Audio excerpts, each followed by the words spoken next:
Hey guys, welcome to another episode of me asking you what you thought of Friday Night Smackdown on Twitter/X. The results are in. I clipped just a few of them to talk about because a lot of them were much of the same, and let's jump into it. Let's talk about it. I'm really not a huge fan of these tape shows. Tonight was really fun, but they just take away from a surprise most of the time, like how tonight I accidentally open up Twitter and just get spoiled with the whole ending rather than being surprised. This was a point of contention last night because I was a little bit upsetty spaghetti, and I'm very sorry for how I acted, but some of you take things a little bit too personally when I'm not even the one talking to you. There were people in the chat on stream that ruined everything for me, and I was upset about it because I work really hard to stay away from spoilers throughout the entire day. I knew that the show was being it wasn't even pre-taped. It was like an hour before. They started an hour earlier. So by the time we got to the end of the show, what had happened already happened. I was informed of that halfway through stream. Pre-tape shows don't bother me too much, and typically spoilers wouldn't bother me much either if I didn't do this. With streaming, it's damn near impossible because there is going to be somebody in the chat that just really feels the need to spoil it for you.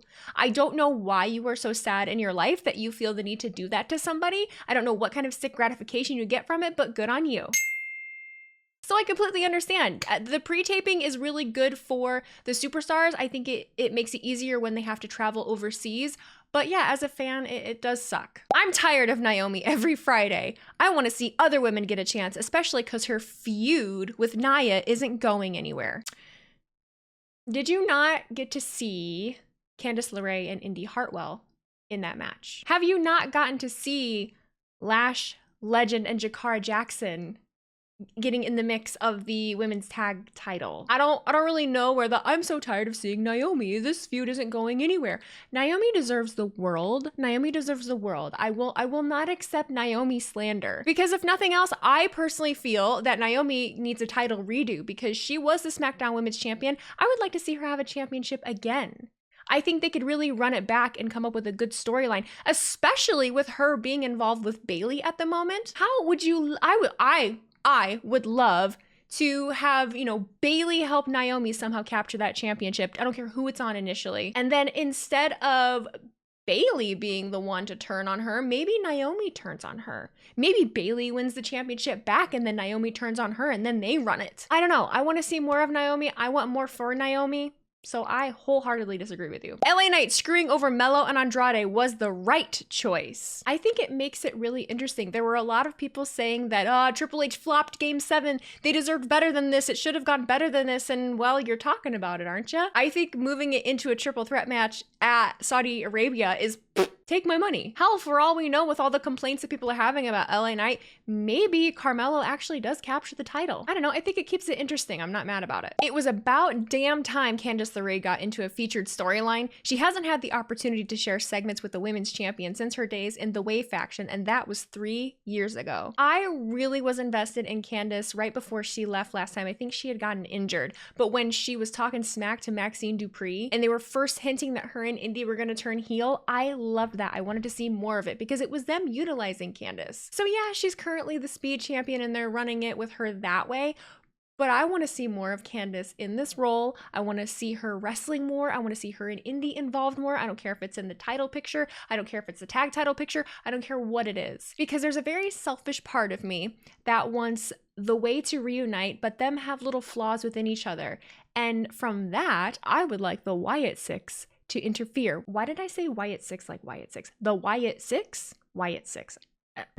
Because I've been saying Dexter Lumis has history with all of them. I would really, really like to see the Wyatt Six go after them in some capacity. Crazy hot take. I think KO should destroy Orton at Crown Jewel and go on to beat Cody for the belt at SummerSlam. Even if it's a short reign and he drops it at Rumble, KO is long overdue for a singles world title. This could also be used to set up Randy versus Cody for WrestleMania. I don't hate this. I don't hate this because people will disagree with me, but I was explaining on stream last night that I kind of was having a hard time coming to terms with the fact that KO is dangerous. I understand that he's turned on people. I understand that he was the prize fighter in NXT, but I really wasn't watching regularly when KO was in NXT. I started watching regularly again after that, and I don't think a lot of people were really watching NXT regularly at that time. It wasn't as accessible. So yeah, there's a few instances where I think of how, gruesome KO has been, but I think of him more as goofy and a little bit more comedic. So something like that really flipping the switch and making it believable for me that he could really harm Randy Orton, let's do it. Because anybody that I ever see Randy Orton go up against, I'm like, oh, they're gonna die. Not only that, the last part of that where you say it could set up Randy and Cody at WrestleMania, I like the idea of Cody Rhodes losing the title before WrestleMania. I think we need to get away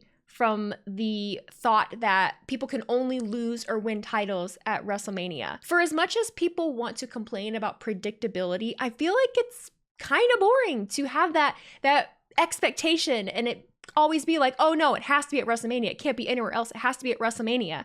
Okay, so how long are we going to do that for? We're going to have a champion just carry the championship for a year plus now? I don't like that. Too soon for Motor City Machine Guns. Thoughts? I don't think it's too soon. Let me tell you why. I think there was another tweet. I don't know if I screen grabbed it, but there was another tweet that was explaining, oh, it's a slap in the face to the other guys in the back that have been working their asses off. Respectfully, the Motor City Machine Guns have also been working their asses off. They just haven't been doing it within the WWE. They have been one of the most dynamic, one of the quickest, one of the most dominant tag teams in all of professional wrestling for the better part of 20 years or more. I'm not saying that biased because they're from the Detroit area. I'm literally saying that just because even in not knowing a ton about them, just going and looking and what I do remember and what I have seen, just the last few matches they've had in WWE, was this the second or third? I think this was the third. There is a noticeable difference in what they bring to the ring versus a lot of the other tag teams that we have in the WWE division right now. The Motor City Machine Guns have been a tag team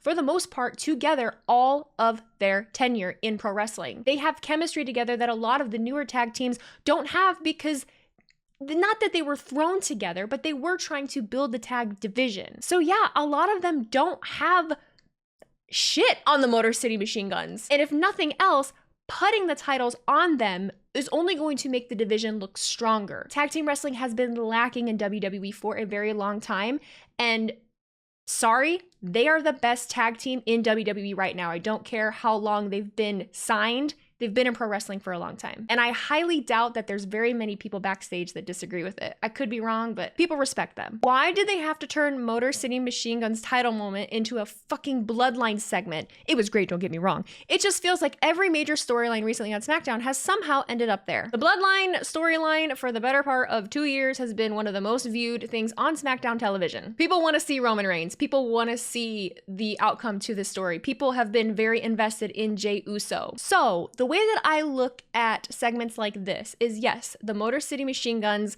won the tag titles. Awesome. And yes, the Bloodline came out in the midst of that. But how cool is that to have both of these awesome things cross paths? I don't feel like it takes away from the Motor City Machine Guns at all. The Bloodline are their own entity. They're their own thing. They are one of the most popular things in professional wrestling entirely. So yeah, every major storyline is somehow ending up at the Bloodline, but at least they're trying to let other things cross paths, because for a while it felt like the Bloodline story was an entity all its own. Now that they're allowing more people to at least cross paths with them and be in the ring with them, it makes it feel, I definitely noticed the difference of it. It makes it feel more a part of the show rather than its own entity, and I think that's a good thing. I don't like that Jey is back in the Bloodline story again. I think he was fine on his own, and him getting such a short run as champ was pretty underwhelming. I understand being upset that Jey's title run was short. His rise was really, really quick, I feel. The Yeet movement really caught on, and so it is disappointing to see that he wasn't able to hold the title for longer. However, Jey Uso was a vital part of the Bloodline story. It would make absolutely no fucking sense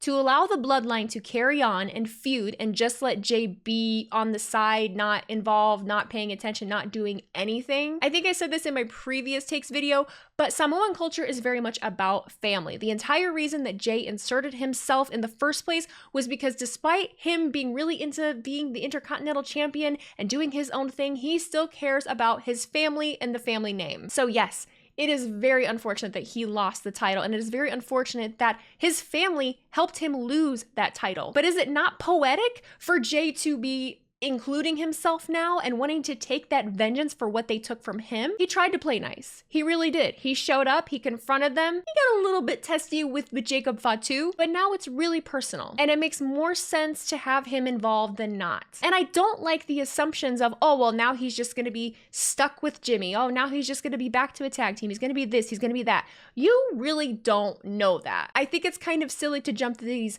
negative assumptions when you really are not even sure what's happening. The Bloodline story in itself has been a ride. Let's just continue to stay on that ride and see what the hell happens. All right, guys, those are the ones that I chose today. I tried to keep it a little bit shorter for you. If you're not following me on Twitter, definitely make sure that you are. When I feel like doing hot takes videos, I will ask right after the episodes. You can go there and boop, boop, boop your little response to me. Also, make sure you're following me on Instagram. It's where I post all of my clips and post the most updates. I live stream every Monday, Tuesday, and Friday on YouTube and Twitch, and I have a lot more stuff in the works. I'm going to be making a Patreon soon.